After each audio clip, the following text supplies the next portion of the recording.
பகுதியிலே நடந்தது. வாய்மொழி மௌனமாக இருக்கிறார் சீஃப் மினிஸ்டர். ஜனங்க அவரை நம்பி போட்டாங்க. ஆனால் ஒரு மாதத்துக்குள்ளே சாயம் எடுத்து போச்சு.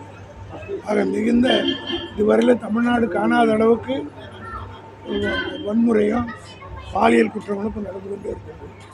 இதுக்கு எங்கள் தளபதி சொன்ன மாதிரி தலைவர் சொன்ன மாதிரி மிக விரைவில் அதுக்குரிய நடவடிக்கை எடுக்க வேண்டிய கட்டாயத்துக்கு திமுக தள்ளப்பட்டாங்க.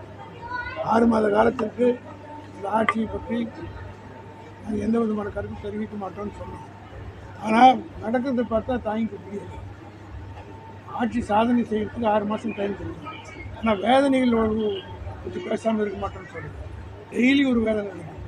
3 வயசு குழந்தைய இந்த பகுதியில் பண்ணி சித்திரவதை பண்ணி சாவடிச்சிருக்காங்க. இதை பற்றி ஒரு வார்த்தை கூட முதலமைச்சர் பேசாமல் சைலண்ட்டாக இருக்கார். தமிழ்நாட்டில் மிகப்பெரிய புரட்சி வெடிக்கும். ஆனால் எதிர்பார்ப்போடு அமைக்கப்பட்ட ஆட்சியில் இது வேறு மாதிரி நடக்குதுன்னா புரட்சி தான் வெடிக்கும்ன்றது வரல. இன்னைக்கு கூட அதிமுகவில் இருந்து ஒரு எம்எல்ஏ ராஜினாமா பண்ணியிருக்காரு.